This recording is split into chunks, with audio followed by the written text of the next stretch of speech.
Pelatih Manchester United, Ruben Amorim, dengan jujur menyebut bahwa timnya saat ini mungkin merupakan skuad terburuk dalam sejarah klub di era Premier League. Kekalahan telak dari Newcastle, menambah jumlah kekalahan mereka musim ini menjadi 14 kali. Inilah gambaran musim kami. Kami harus menerima kenyataan ini, dan berusaha melakukan perubahan besar agar situasi serupa tak terulang di masa depan, ungkap pelatih asal Portugal itu. Dengan nada serius, ia menambahkan, tak ada yang lebih menyakitkan dari kekalahan yang terus berulang. Orang bisa berkata apa saja, tapi saya tidak mau mencari-cari alasan. Lihat saja posisi kami di klasemen, itu sudah cukup menjelaskan semuanya. Peringkat kami mencerminkan performa kami musim ini. Kesalahan kami dalam pertandingan kemarin, hanya memberikan kepercayaan lebih bagi lawan, jelasnya. Persaingan menuju zona Liga Champions di Serie A musim ini semakin ketat, dan penuh tekanan. Setiap pekan menjadi penentu bagi tim-tim papan atas, untuk mengamankan posisi terbaik. Namun pada pekan ke-32, Juventus dan Atalanta mendapat angin segar, setelah berhasil memetik kemenangan penting saat para pesaing utama mereka justru tergelincir.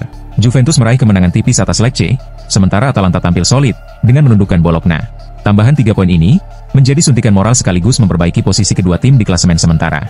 Juventus kini unggul 2 poin atas Bologna, dan bertengger di posisi keempat, menjaga peluang mereka untuk lolos ke Liga Champions musim depan. Di sisi lain, Atalanta terus menunjukkan performa yang stabil dan tetap kokoh di peringkat ketiga. Konsistensi mereka di momen krusial seperti ini, menjadi modal berharga untuk bersaing hingga akhir musim. Wojciech Szczęsny semakin memperkuat posisinya sebagai kiper utama Barcelona, setelah tampil impresif selama masa absennya Ter Stegen yang mengalami cedera. Penampilan konsisten dan solid dari kiper asal Polandia ini dalam 22 pertandingan musim ini, telah memenangkan kepercayaan penuh dari pelatih Hansi Flick. Bahkan, ia berhasil menggeser Inaki Peña, yang sebelumnya digadang-gadang sebagai penerus alami Ter Stegen. Statistik memperlihatkan betapa besar pengaruh Szczęsny di bawah Mistar. Barcelona belum sekalipun menelan kekalahan saat ia dipercaya mengawal gawang. Sementara saat Peña bermain, tim telah mengalami 5 kekalahan. Selain itu, catatan kebobolan Szczęsny juga menunjukkan efisiensi pertahanan yang lebih baik, dengan rata-rata hanya 0,81 gol per pertandingan, dibandingkan dengan Peña yang kebobolan 1,14 gol per laga. Penampilan stabil ini membuat Szczęsny kini menjadi pilihan utama di bawah Mistar. Kontrak Vinicius Junior bersama Real Madrid saat ini masih berlaku hingga tahun 2027, dan pihak klub berencana untuk memperpanjang masa baktinya dalam beberapa bulan ke depan. Namun, negosiasi perpanjangan kontrak tersebut tampaknya menemui kendala utama, yakni permintaan Vinicius terkait kenaikan gaji. Sang pemain dikabarkan ingin mendapatkan bayaran yang sebanding dengan 2 bintang baru Madrid, yakni Kylian Mbappe dan Bellingham. Situasi ini pun memicu spekulasi di kalangan media dan pengamat sepak bola. Kabar terbaru bahkan menyebutkan bahwa Real Madrid mulai mempertimbangkan opsi untuk melepas Vinicius ke klub Arab Saudi, apabila kesepakatan baru tak kunjung tercapai. Jika rumor ini menjadi kenyataan, dan Vinicius benar-benar hengkang ke Timur Tengah, maka Los Blancos dikabarkan akan mengalihkan fokus mereka untuk merekrut striker Manchester City, Erling Haaland. Rumor panas kembali mengguncang bursa transfer. Kali ini, Barcelona dikabarkan tengah membidik Julian Alvarez, penyerang muda berbakat asal Argentina yang kini tampil impresif bersama Atletico Madrid. Performa apik Alvarez musim ini, telah menarik perhatian banyak klub top Eropa, dan Barcelona disebut sangat tertarik untuk memboyongnya ke Camp Nou. Langkah ini sejalan dengan rencana jangka panjang Barcelona, yang sedang berupaya meremajakan lini depan mereka. Robert Lewandowski mulai menunjukkan penurunan performa, seiring bertambahnya usia. Oleh karena itu, manajemen Blaugrana menilai kehadiran Alvarez dapat memberikan energi baru, memperkuat daya gedor, dan menjadi solusi jangka panjang untuk lini serang mereka. Meskipun hingga kini belum ada pernyataan resmi dari kedua belah pihak, sejumlah media Spanyol meyakini bahwa pembicaraan informal telah dilakukan, dan negosiasi serius berpotensi terjadi di akhir musim. Pertandingan antara Chelsea dan Ipswich berakhir imbang 2-2 di Stamford Bridge. Chelsea sempat tertinggal lebih dulu di babak pertama. Julio Enciso dan Ben Johnson mencetak gol, yang membuat kejutan bagi tuan rumah. Gol kedua Ipswich memicu sorakan dari fans Chelsea, yang mengarah pada kiper Robert Sanchez. Hal itu terjadi karena Sanchez melepaskan tendangan gawang panjang, alih-alih membangun serangan dengan bola-bola pendek seperti filosofi permainan Enzo Maresca. Menanggapi hal itu, Enzo Maresca memberikan pembelaan kepada sang kiper, dan justru menyoroti sikap supporter. Ia menyebut bahwa atmosfer negatif di stadion turut berperan dalam kesalahan yang terjadi. Saya rasa, kami sedikit kehilangan rasa percaya diri setelah kebobolan, mungkin karena atmosfer yang tercipta, ujar Maresca. Arsenal sudah mengantongi keunggulan agregat 3-0 atas Real Madrid di leg pertama perempat final Liga Champions, sebuah hasil yang cukup meyakinkan. Namun, hal ini memunculkan pertanyaan, akankah pelatih Mikel Arteta memilih untuk mengubah strateginya, dan bermain bertahan saat menjalani leg kedua di Santiago Bernabeu? Menanggapi spekulasi tersebut, Thomas Partey memberikan penegasan, bahwa timnya tidak akan mengubah gaya bermain meski dalam posisi unggul. Arsenal tetap akan tampil dengan pendekatan agresif dan berani, sesuai filosofi permainan yang telah mereka tunjukkan sepanjang musim. Kami tahu pertandingan ini tidak akan mudah. Kami sangat menghormati Real Madrid, karena mereka punya kualitas luar biasa di semua lini, dari lini belakang hingga lini depan. Tapi kami tidak boleh kehilangan rasa percaya diri. Kami harus tetap berani memainkan bola, merebutnya kembali saat kehilangan, menjaga penguasaan, dan terus menyerang, ujar Partey. Kevin De Bruyne memberikan dukungannya kepada para pemain muda Manchester City setelah kemenangan dramatis atas Crystal Palace. Dalam laga tersebut, meski turut mencetak 1 gol dan 1 assist, De Bruyne lebih memilih menyoroti performa impresif para pemain muda seperti Rico Lewis, Nico O'Reilly, dan James McAtee yang tampil penuh semangat dan percaya diri. Ia menyebut, kontribusi mereka sebagai bukti keberhasilan pembinaan jangka panjang di akademi klub. De Bruyne pun optimistis terhadap masa depan Manchester City. Ia memuji sistem akademi klub yang terus mencetak talenta berkualitas dan siap bersaing di level tertinggi.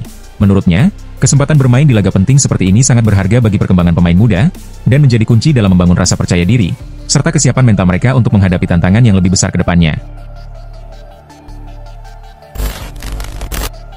Victor Osimhen saat ini sedang menjalani masa peminjaman di Galatasaray hingga akhir musim.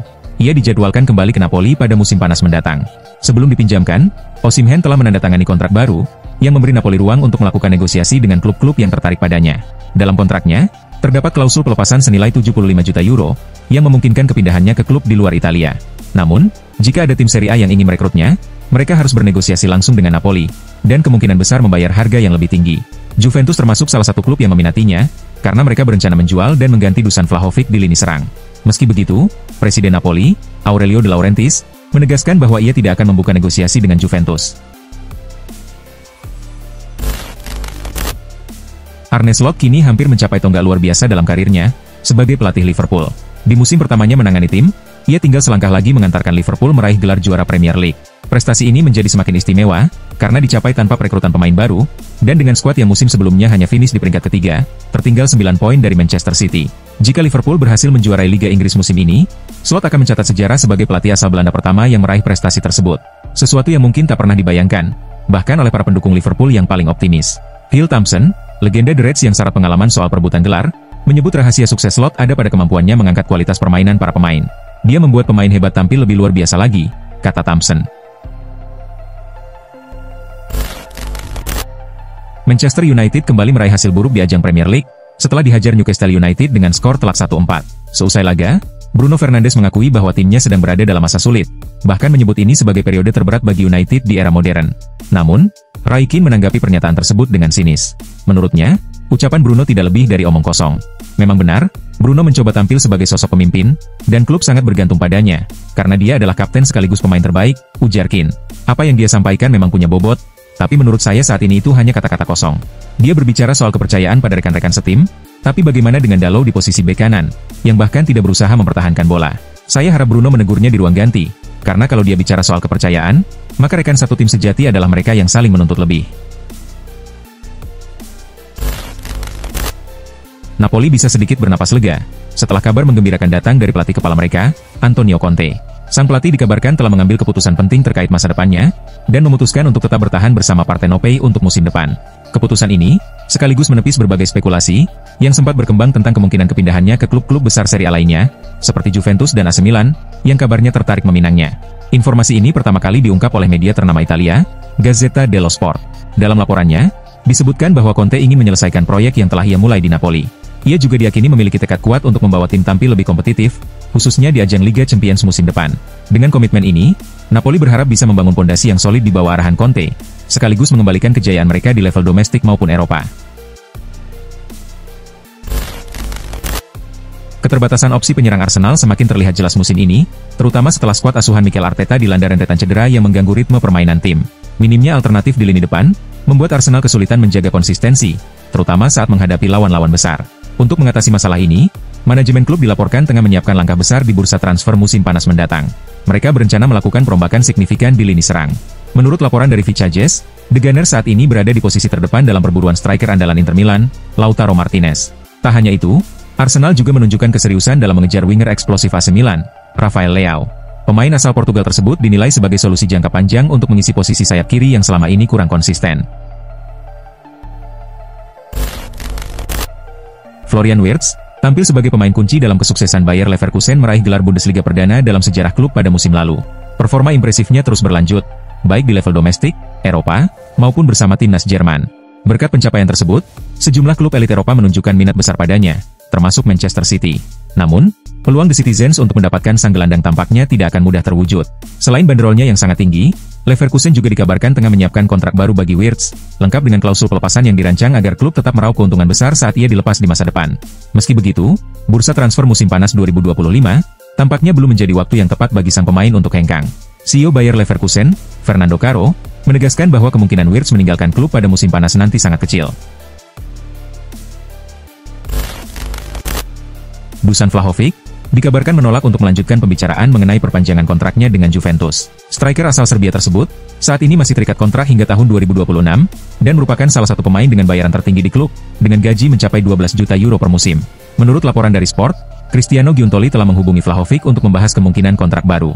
Namun, sang pemain menegaskan bahwa dirinya tidak bersedia menandatangani perpanjangan kontrak jika syarat-syarat yang ditawarkan lebih rendah dari kontrak saat ini. Sikap Vlahovic itu membuat Juventus mengambil sikap tegas. Klub asal Turin tersebut kini bersiap untuk melepas sang penyerang pada bursa transfer musim panas ini, daripada mengambil risiko kehilangan dirinya secara gratis setelah kontraknya habis. Barcelona belum lagi mencapai babak semifinal Liga Champions sejak tahun 2019. Namun, kemenangan meyakinkan di leg pertama saat melawan Dortmund, membuat peluang mereka untuk melangkah ke 4 besar kali ini tampak sangat terbuka. Laga leg kedua ini menjadi pertemuan ke-7 antara Barcelona dan Dortmund di kompetisi Eropa. Secara statistik, dominasi jelas berpihak pada tim asal Spanyol tersebut. Dalam 6 pertemuan sebelumnya, Dortmund belum sekalipun berhasil meraih kemenangan. Barcelona unggul dengan 4 kemenangan, sementara 2 pertandingan lainnya berakhir imbang. Selisih gol pun menunjukkan ketimpangan, dengan Barcelona mencetak total 13 gol, sedangkan Dortmund hanya mampu mencetak 4. Walaupun tertinggal secara agregat maupun sejarah pertemuan, Dortmund masih punya harapan. Bermain di hadapan puluhan ribu pendukung setia di kandang sendiri, bisa menjadi dorongan besar bagi mereka untuk tampil habis-habisan hingga menit terakhir. Bintang Manchester United, Marcus Rashford, menjalani paruh kedua musim ini dengan status pinjaman ke Aston Villa. Klub asuhan Unai Emery tersebut memiliki klausul opsi pembelian permanen senilai 40 juta pound, yang bisa mereka aktifkan pada akhir musim. Menurut laporan terbaru dari The Sun, kini muncul pesaing baru dalam perburuan Rashford, yakni Crystal Palace. Klub asal London itu dikabarkan ikut tertarik, dan akan memantau situasi sang penyerang berusia 27 tahun dengan seksama. Rashford sendiri menunjukkan peningkatan performa yang cukup signifikan di Aston Villa. Ia telah mencetak 5 gol dan menyumbangkan 3 assist dalam 22 penampilannya di semua kompetisi. Meskipun demikian, belum ada kepastian apakah Aston Villa akan memanfaatkan opsi pembelian tersebut dan mempermanenkan status Rashford. Namun, mengingat situasinya yang makin menjauh dari rencana jangka panjang Manchester United, besar kemungkinan masa depannya di Old Trafford telah berakhir. Marc Guehi, yang masih terikat kontrak hingga 2026, sudah lama santer dikabarkan akan hengkang dari Crystal Palace. Penampilannya yang mengesankan bersama timnas Inggris di Euro 2024, membuat namanya masuk radar sejumlah klub top Premier League. Salah satu yang paling serius adalah Chelsea, yang sebenarnya merupakan mantan klub Guehi. Menurut laporan dari Mirror, Chelsea kini bertekad untuk memboyong kembali sang bek, dan siap mengajukan tawaran senilai 50 juta pound, ditambah 1 pemain sebagai bagian dari kesepakatan.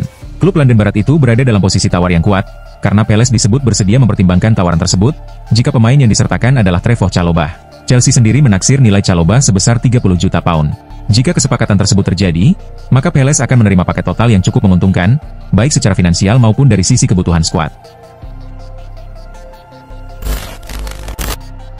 Javi Guerra menjadi salah satu pemain muda berbakat yang bersinar di skuad Valencia. Gelandang berusia 21 tahun itu menunjukkan penampilan mengesankan di lini tengah Los C. Performa gemilangnya pun menarik minat 2 klub besar Premier League, Manchester United dan Arsenal. Menurut laporan dari Vichages, kedua tim tersebut memiliki peluang yang cukup besar untuk memboyong Guerra pada bursa transfer musim panas mendatang. Hal ini disebabkan oleh nilai transfer Guerra yang masih tergolong terjangkau.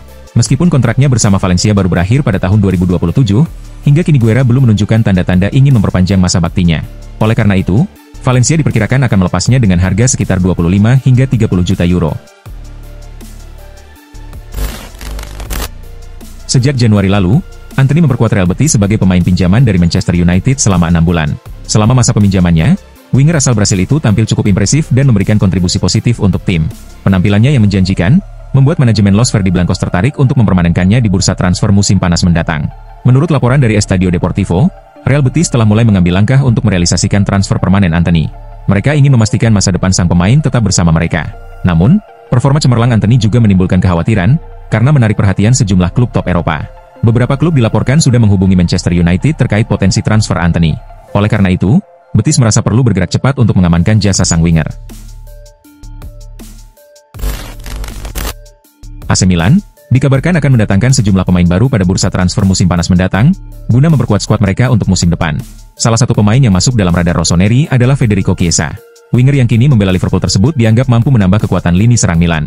Menurut laporan dari Football Insider, kemungkinan Chiesa pindah ke San Siro cukup terbuka, karena Liverpool berencana melepasnya di musim panas nanti.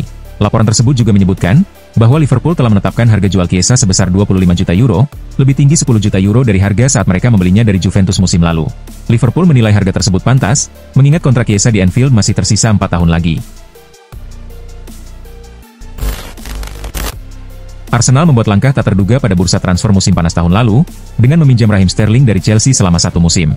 Dalam perjanjian antara kedua klub, terdapat opsi bagi Arsenal untuk mempermanenkan sang winger pada akhir masa peminjamannya.